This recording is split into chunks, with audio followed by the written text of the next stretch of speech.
മിശിഹായിൽ പ്രിയമുള്ള Shalom T V പ്രേക്ഷകരെ, ഇന്നേ ദിവസം ഈ ഫാമിലി കൗൺസിലിങ്ങിൽ മാതാപിതാക്കളോട് കുട്ടികളുടെ പരീക്ഷയുടെ പിരിമുറുക്കം എങ്ങനെ കുറയ്ക്കാം എന്നതിനെക്കുറിച്ച് ഒരു വാക്ക് പറയാനാണ് അച്ഛൻ ആഗ്രഹിക്കുക.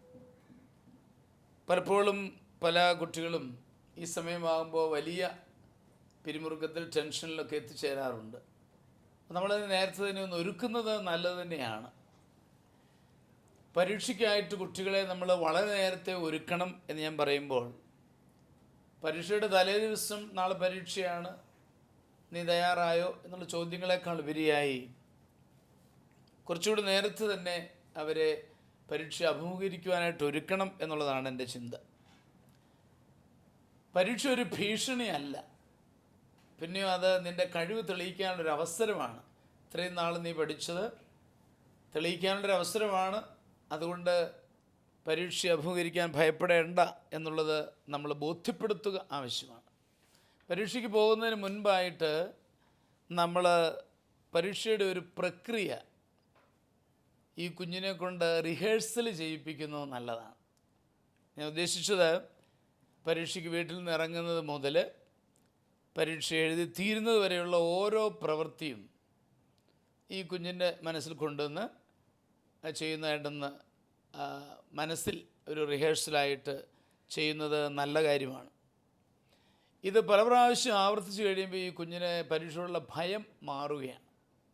അതാണ് ഒന്നാമതായി നമ്മൾ ശ്രദ്ധിക്കേണ്ടത്. അതുപോലെ തന്നെ വായിച്ചുകൊണ്ട് പരീക്ഷാ ഹാളിൽ കയറാൻ പാടില്ല എന്നത് വളരെ കർശനമായി നിർദ്ദേശിക്കേണ്ടതാണ്. മണിയടിക്കുന്നതിന് ഒരു 2 മിനിറ്റ് എന്ന് ഞാൻ പറയട്ടെ, അതിന് മുൻപെങ്കിലും എല്ലാ വായനകളും നിർത്തി പുസ്തകം അടച്ചു വെച്ച് മനസ്സിലേക്കൊന്ന് റീകോൾ ചെയ്യുന്നത് നല്ലതാണ്. പഠിച്ച കാര്യങ്ങളൊന്ന് റീകോൾ ചെയ്യുന്നത് വളരെ നല്ലതാണ്. അതോടൊപ്പം തന്നെ മനസ്സിനെ ഒന്ന് ഉന്മേഷമുള്ളതാക്കുക. റെഡിയാണ്, പരീക്ഷ എഴുതാൻ പോവുകയാണ്, ഉന്മേഷമുള്ളതാക്കുക. ആത്മാവിൻ്റെ നിറവിന് വേണ്ടി ഈ സമയത്ത് ഒന്ന് പ്രാർത്ഥിക്കുക. ഇതിനെല്ലാം കുഞ്ഞിനെ നമ്മൾ ഒരുക്കണം. ഏത് പ്രായത്തിലുള്ള കുട്ടികളാണെങ്കിലും കുഴപ്പമില്ല. യോഹന്നാൻ സുവിശേഷം 14:26 നമുക്ക് പറഞ്ഞു തരുന്നുണ്ട്. പരിശുദ്ധാത്മാവ് വന്നു കഴിയുമ്പോൾ നമ്മളെ പഠിപ്പിക്കും, അനുസ്മരിപ്പിക്കും. ഇത് രണ്ടും ആവശ്യമാണ് പരീക്ഷയുടെ സമയത്ത്, നമുക്കെല്ലാം അറിയാം. അതുകൊണ്ട് ആത്മാവിൻ്റെ നിറവിന് വേണ്ടി ഒന്ന് പ്രാർത്ഥിച്ചിട്ട് ദൈവപാലനെ ആശ്രയിച്ചുകൊണ്ട് പരീക്ഷാ ഹാളിൽ പ്രവേശിക്കുക. വായിച്ചുകൊണ്ട് ഒരിക്കലും കയറരുത്. വായിച്ചുകൊണ്ട് കയറിയാൽ എന്ത് പറ്റും?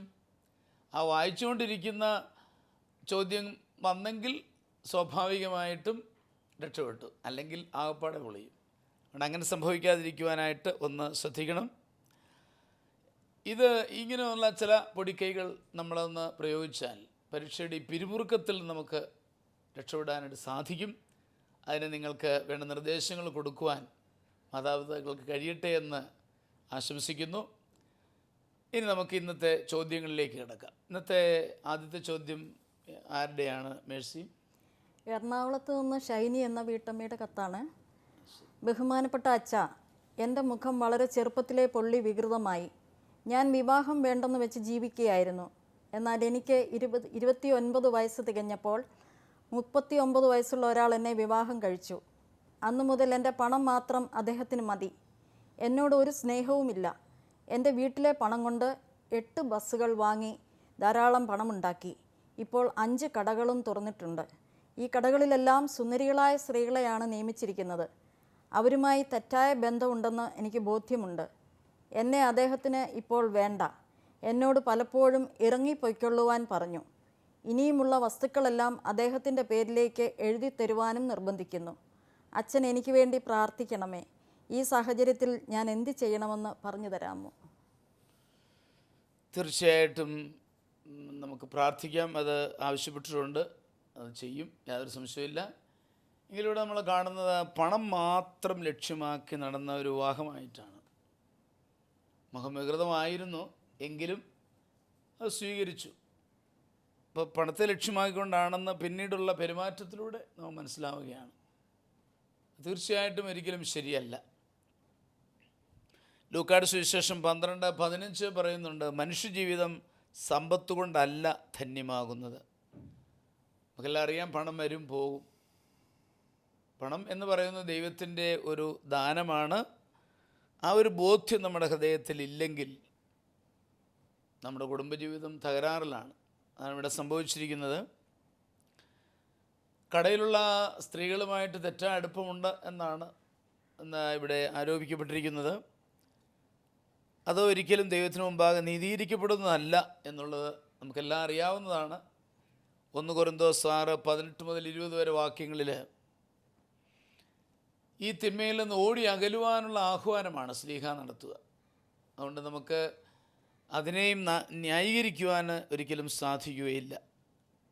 കാരണം നമ്മൾക്കറിയാം, നമ്മൾ ദേവാലയങ്ങളാണ്. ആ ബോധ്യത്തോടു കൂടി വേണം നമ്മളെ കാണുവാനായിട്ട്. എന്നാൽ ഇവിടെ ഭാര്യയാണ് കത്തെഴുതിയിരിക്കുന്നത്. ഞാൻ കൂടുതൽ ഭാര്യയോടാണ് പറയേണ്ടത്, എനിക്കറിയാം. ഷൈനിയെ ഞാൻ മനസ്സിലാക്കുന്നു, ഷൈനിയുടെ ബുദ്ധിമുട്ടുകൾ ഞാൻ മനസ്സിലാക്കുന്നുണ്ട്. ഏതായാലും എൻ്റെ ഒരു പ്രായോഗിക നിർദ്ദേശം ബാക്കിയുള്ള സ്വത്ത് കൂടി ഇപ്പോൾ ഉടനെ എഴുതി കൊടുക്കണ്ട എന്നാണ്. കാരണം നമ്മൾ ഇത്ര എല്ലാം വിട്ടുകൊടുത്തിട്ടുണ്ട്. ഇനി കുറച്ച് അവശേഷിച്ചിരിക്കുന്നത് എത്രയാണെന്ന് അറിഞ്ഞുകൂടാ, എങ്കിലും അത് എഴുതി കൊടുക്കേണ്ടെന്നാണ് ഞാൻ പറയുക. എന്നാൽ നിരാശപ്പെടേണ്ട ആവശ്യമില്ല. എൻ്റെ അഭിപ്രായം ഷൈന് കുറച്ചുകൂടെ സ്നേഹമായിട്ട് ഇടപെട്ട്, പ്രയാസമുള്ള കാര്യമാണെന്ന് അച്ഛൻ അറിഞ്ഞുകൊണ്ട് തന്നെ പറയുകയാണ്, ദൈവം തന്ന ജീവിത പങ്കാളിയാണ്, യാതൊരു സംശയമില്ല. അതുകൊണ്ട് കുറച്ചുകൂടെ സ്നേഹമായിട്ട് ഇടപെട്ട് അദ്ദേഹത്തെ രക്ഷിക്കുവാനായിട്ട് ശ്രമിക്കണം. എങ്ങനെയെന്ന് ചോദിച്ചാൽ, 1-2 പേരും കൂടെ ഒരു ധ്യാനത്തിന് പോകുന്നത് നല്ലതാണ്. അദ്ദേഹത്തെ തന്നെ വിടുകയല്ല, നമ്മൾ 2 പേരും കൂടെ ഒരു ധ്യാനത്തിനായിട്ട് പോവുക.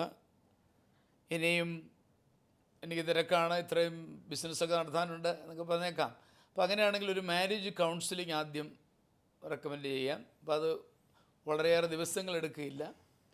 ഒരു മാരേജ് കൗൺസിലിങ്ങിന് പോയിട്ട് അതിലൂടെ ഒരു നവീകരണത്തിലേക്ക് കടന്നു വരുവാനുള്ള പരിശ്രമങ്ങളും ഉണ്ടാകാവുന്നതാണ്. അദ്ദേഹത്തിന് ബോധ്യപ്പെടും എന്ന് ഞാൻ വിചാരിക്കുകയാണ്. ഇനി ഈ പ്രശ്നങ്ങൾ അദ്ദേഹത്തിനുള്ളതല്ല, ഷൈനിയുടെ പ്രശ്നമായിട്ട് ഇതിനെ അംഗീകരിച്ചാണെങ്കിലും കുഴപ്പമില്ല. എൻ്റെ പ്രശ്നം തീരാൻ വേണ്ടി നമുക്കൊരുമിച്ചൊരു ധ്യാനത്തിന് പോകാം, അല്ലെങ്കിൽ കൗൺസിലിംഗ് പോകാമെന്ന് പ്രേരിപ്പിക്കുക. കൂടാതെ ഷൈനി ഭർത്താവിനായിട്ട് ശരിക്കും പ്രാർത്ഥിക്കണം. ഈശോയുടെ തിരുരക്തം തളിച്ച് പ്രാർത്ഥിക്കുക. കർത്താവ് വലിയ അത്ഭുതം പ്രവർത്തിക്കും. ധാരാളം ആളുകളുടെ സാക്ഷ്യമാണ്. അതുകൊണ്ട് അച്ഛൻ വളരെ ബോധ്യത്തോടെയാണ് പറയുക, ഈ വ്യക്തിയുടെ കർത്താവിലേക്കുള്ള തിരിയലിന് വേണ്ടി നന്നായിട്ട് പ്രാർത്ഥിക്കുക. അപ്പോൾ ഈ ബന്ധനങ്ങളെല്ലാം മാറിപ്പോക്കോളും എന്ന് എനിക്ക് ഉറപ്പാണ്. അതുകൊണ്ട് ഞങ്ങളും പ്രാർത്ഥന നേരുകയാണ്. ഇതേപ്പറ്റി എന്താണ് മേഴ്സിക്ക് പറയാനുള്ളത്? ഭാര്യയുടെ ഹൃദയവേദന വളരെ വലുതാണ്. ഭർത്താവിനെ വളരെ പ്രതീക്ഷിച്ച, പ്രത്യേകിച്ച് 29 വയസ്സിലുള്ള വിവാഹം, 39 വയസ്സുള്ള ആൾ വിവാഹം കഴിച്ചു. അപ്പോൾ പ്രതീക്ഷയോടെയുള്ള ഒരു വിവാഹ ജീവിതത്തിലാണ് അവൾ പ്രവേശിച്ചത്. പക്ഷെ അവളുടെ വികൃതമായ അവസ്ഥ കണ്ട് ഇഷ്ടപ്പെട്ട് തന്നെയാണല്ലോ അദ്ദേഹം കല്യാണം കഴിച്ചത്. പക്ഷേ ജീവിത പങ്കാളിയുടെ പണത്തിലായിരുന്നു അദ്ദേഹം നോട്ടം ഇട്ടിരുന്നു എന്നുള്ളത് നമുക്കിപ്പോൾ കത്തിലൂടെ മനസ്സിലാവുന്നു. പക്ഷേ അദ്ദേഹം ഈ കത്തിൻ്റെ നമ്മൾ പറയുന്ന കാര്യങ്ങളൊന്നും കേൾക്കുന്നില്ല എങ്കിൽ പോലും ഈ സഹോദരി കൂടുതലായിട്ട് അദ്ദേഹത്തിന് വേണ്ടി പ്രാർത്ഥിക്കുക എന്ന് അച്ഛൻ പറഞ്ഞതുപോലെ തന്നെ എനിക്കും പറയാനുള്ളൂ. പിന്നെ അച്ഛൻ ഉടനെ എങ്ങും അവരൊരു ധ്യാനത്തിന് പോകുവാനായിട്ട് ഉടനെ സാധിച്ചെന്ന് വരികയല്ല, ഒന്നിച്ച്. പക്ഷേ ജീവിത പങ്കാളിയുടെ ത്യാഗവും സഹനവും ക്ഷമയും ഒക്കെ കർത്താവിന് കൊടുത്ത് തിരുമുമ്പാകെ ജീവിത പങ്കാളിയെ സമർപ്പിച്ചുകൊണ്ട് ഈ സഹോദരി ഷൈനി പ്രാർത്ഥിക്കുകയാണെങ്കിൽ തീർച്ചയായിട്ടും അതിന് വിലയുണ്ട്. പിന്നെ ഇവളുടെ ഉള്ളിൽ ഒരിക്കലും അദ്ദേഹത്തോട് വെറുപ്പോ വൈരാഗ്യമോ എന്തെങ്കിലും പ്രതികാര ചിന്തയോ ഒന്നും ഉണ്ടാവാതെ വേണം പ്രാർത്ഥിക്കുവാനായിട്ട്. പിന്നെ തിരുക്കുടുംബത്തോട് പ്രാർത്ഥിക്കുവാൻ, വിശുദ്ധ യൗസേപ്പിതാവിൻ്റെ മധ്യസ്ഥതയിൽ പ്രത്യേകം ജീവിത പങ്കാളിക്ക് വേണ്ടി പ്രാർത്ഥിക്കുവാൻ എനിക്ക് അങ്ങനെയൊരു ചിന്ത ഇപ്പോൾ വരികയായിരുന്നു.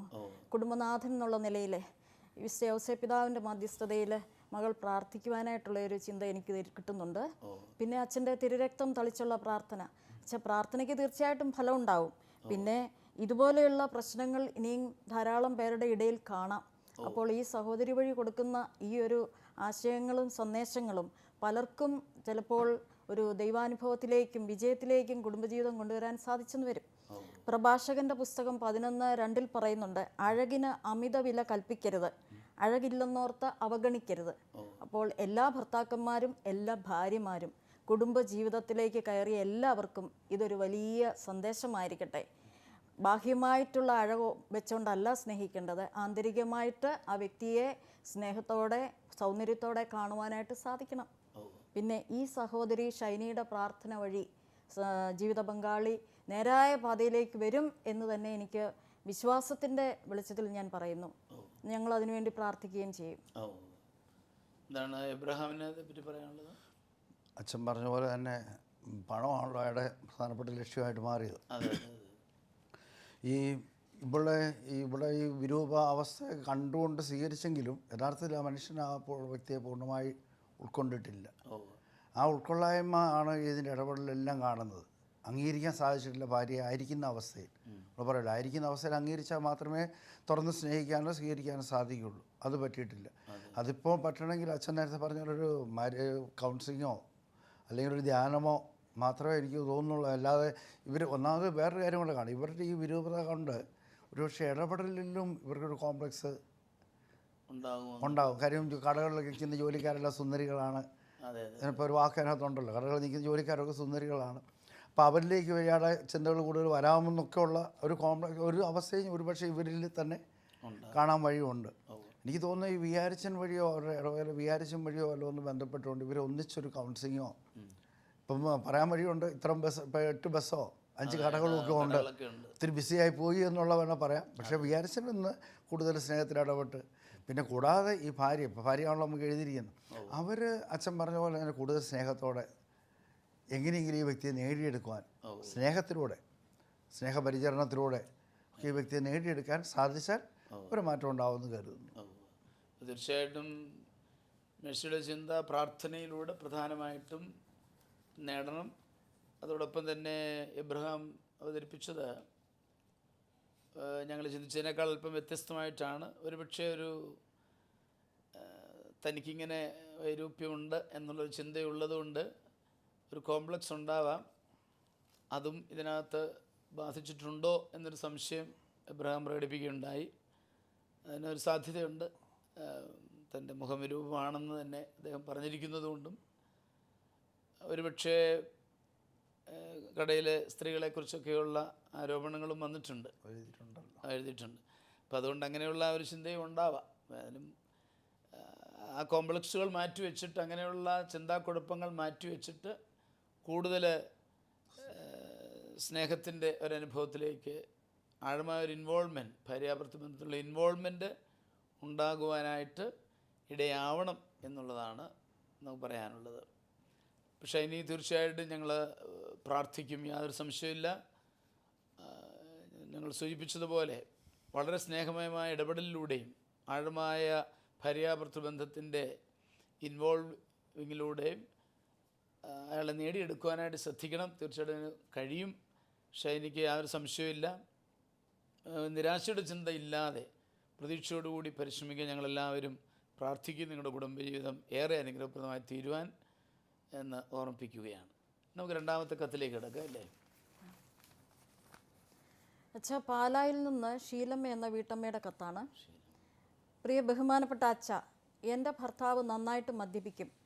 വൃത്തികെട്ട ബന്ധങ്ങൾ പല സ്ത്രീകളുമായിട്ടുണ്ട്. കൂലിപ്പണിക്ക് പോകുന്ന സ്ത്രീകളുമായിട്ടാണ് കൂടുതൽ സമ്പർക്കം. എത്ര പറഞ്ഞാലും മനസ്സിലാവുകയില്ല. അയൽവക്കത്ത് പോയിരുന്ന് ബ്ലൂ ഫിലിം കാണും. ഇടയ്ക്കിടയ്ക്ക് ധ്യാനങ്ങൾ കൂടുവാൻ പോകും. ധ്യാനങ്ങൾ കൂടുവാൻ എന്നെയും നിർബന്ധിക്കാറുണ്ട്. അദ്ദേഹത്തിന് ധ്യാനം കൂടണമെന്നുള്ള ആഗ്രഹം ധ്യാനത്തിൽ കുടുംബജീവിതത്തെക്കുറിച്ചുള്ള ടോക്കിൽ ഭാര്യ ഭർത്താവിന് വിധേയപ്പെടണം, അയാളുടെ ശാരീരിക ആവശ്യങ്ങൾ നിർവഹിച്ചു കൊടുക്കണം എന്ന് പറയുന്നത് എന്നെ കേൾപ്പിക്കുവാനാണ്. ധ്യാനം കൂടി തിരിച്ചു വന്നാൽ ആ കാര്യങ്ങൾ എന്നെ കൂടെ ഓർമ്മിപ്പിക്കും. പക്ഷെ ജീവിതത്തിൽ യാതൊരു മാറ്റവുമില്ല. ഇതിൽ നിന്നും ഒരു മാനസാന്തരമുണ്ടാകുവാൻ പ്രാർത്ഥിക്കണം. ഞാൻ എങ്ങനെ നീങ്ങണമെന്നുള്ളതിന് അച്ഛൻ എനിക്ക് വേണ്ട നിർദ്ദേശം നൽകണമേ. തീർച്ചയായിട്ടും ഷീലമ്മയുടെ വിഷമം ഞാൻ മനസ്സിലാക്കുന്നു. പ്രാർത്ഥന യാചിച്ചിട്ടുണ്ട്. ഞങ്ങൾ പ്രാർത്ഥിക്കാം എന്ന് ഞങ്ങളുടെ പ്രാർത്ഥന നേരുകയാണ്. മദ്യപാനവും അശുദ്ധിയും തെറ്റാണെന്ന് അദ്ദേഹത്തിന് അറിയാം. കാരണം ഇത്രയും ധ്യാനങ്ങൾ കൂടുന്നുണ്ടെങ്കിൽ അത് തീർച്ചയായിട്ടും ആ വിഷയം വരും. ബോധ്യമുണ്ട്. ബോധ്യമില്ല എന്ന് എനിക്ക് പറയാൻ പറ്റുകയില്ല. എങ്കിലും തെറ്റിൽ ജീവിക്കുകയാണ്. ഇത് വലിയൊരു അപകടം പിടിച്ച ഒരവസ്ഥയാണ്. നമ്മൾ അറിഞ്ഞുകൊണ്ട് കാര്യങ്ങളെല്ലാം ബോധ്യപ്പെട്ടിട്ട് ആ തെറ്റിൽ തന്നെ നിലനിൽക്കുക എന്ന് പറയുന്നത് വലിയ അപകടമാണ്. 2 പത്രോസ് 2:20 മുതൽ 22 വരെയുള്ള വാക്യങ്ങൾ ഞാനിവിടെ ഒന്ന് ഓർമ്മിപ്പിക്കുകയാണ്. രക്ഷ പ്രാപിച്ചതിന് ശേഷം വീണ്ടും അവയിൽ കുരുങ്ങുകയും അവയാൽ തോൽപ്പിക്കപ്പെടുകയും ചെയ്യുന്നെങ്കിൽ അവരുടെ അന്ത്യസ്ഥിതി വളരെ മോശമായിരിക്കും. ഇതിലും നല്ലത് അവർ നീതിയുടെ വഴിയെക്കുറിച്ച് അറിയാതിരിക്കുകയായിരുന്നു. നായി ഛർദ്ദിച്ചത് തന്നെ വീണ്ടും ഭക്ഷിക്കുന്നു, കുളിച്ച പന്നി ചെളിക്കുണ്ടിൽ വീണ് ഉരുളുന്നു എന്ന പഴമൊഴി പത്രോസ്ലീഹ ഓർമ്മിപ്പിക്കുന്നുണ്ട്. അപ്പോൾ വാസ്തവത്തിൽ ശ്രീലമ്മ കത്തെഴുതിയത് എന്നുള്ളത് ഞാൻ മനസ്സിലാക്കുന്നുണ്ട്. എങ്കിലും ഞാൻ ഭർത്താവിനോട് ബന്ധപ്പെടുത്തിയാണ് ഞാനിപ്പോൾ സംസാരിച്ചത്. വലിയ ഗൗരവമായ തിന്മയാണ് എന്ന് മനസ്സിലാക്കണം. കാരണം നമ്മൾ ധ്യാനമൊക്കെ കൂടിക്കൊണ്ടിരിക്കുന്നു. ആ ധ്യാനത്തിലും ഒരു മാറ്റം ഉണ്ടാകുന്നില്ല എന്നുള്ള ഒരു ചിന്ത അതിന് സംസാരിച്ചെന്നേ ഉള്ളൂ. ഷീലമ്മയുടെ വാക്കുകൾ 2 കാര്യങ്ങൾ ഞാൻ ശ്രദ്ധിച്ചു. ഒന്ന്, ഭർത്താവിന് വിധേയത്വം എന്ന് പറഞ്ഞാൽ ഞാൻ ഉദ്ദേശിച്ചത് കുടുംബജീവിതത്തെ പറ്റിയുള്ള ടോക്കിൽ വിധേയത്വവും ശാരീരികാവശ്യങ്ങൾ നിറവേറ്റുന്ന കാര്യവും അവൾ കേൾക്കാൻ വേണ്ടി കൊണ്ടുപോകുന്നു, പിന്നെ തിരിച്ചു വരുമ്പോൾ അത് കൂടെ കൂടെ പറയുന്നു എന്ന് പറയുമ്പോൾ ഞാൻ വരികൾക്കിടയിലൂടെ വായിച്ചതേ ഉള്ളൂ. ഒരുപക്ഷെ അതിൻ്റെ കുറവ് ഷീലമ്മയുടെ ഭാഗത്തുനിന്ന് ഉണ്ടോ എന്നൊന്ന് ചിന്തിക്കേണ്ടതുണ്ട് എന്നെനിക്ക് തോന്നുകയാണ്. രണ്ടാമതായിട്ട് ശാരീരിക ആവശ്യങ്ങൾ നിറവേറ്റണം. ഇത് രണ്ടും ഷീലമ്മ ശ്രദ്ധിക്കുന്നുണ്ടോ എന്നറിയാൻ ഞാനൊന്ന് ആഗ്രഹിക്കുകയാണ്. ചോദിക്കാൻ പറ്റുകയില്ലെങ്കിലും ഷീലമ്മ ഈ പ്രോഗ്രാം ശ്രദ്ധിക്കുന്നുണ്ടെന്ന് എനിക്കറിയാം. അതുകൊണ്ട് ഞാൻ പറയുകയാണ്, നമ്മൾ ആ കാര്യങ്ങളിലൊന്ന് ശ്രദ്ധിക്കേണ്ടതുണ്ട്. ഇതൊരു ഭാര്യയുടെ കടമയാണ് എന്ന ബോധ്യം ഉണ്ടാവണം. ഇനി അയാൾ മാറാൻ നോക്കിയിരിക്കരുത്.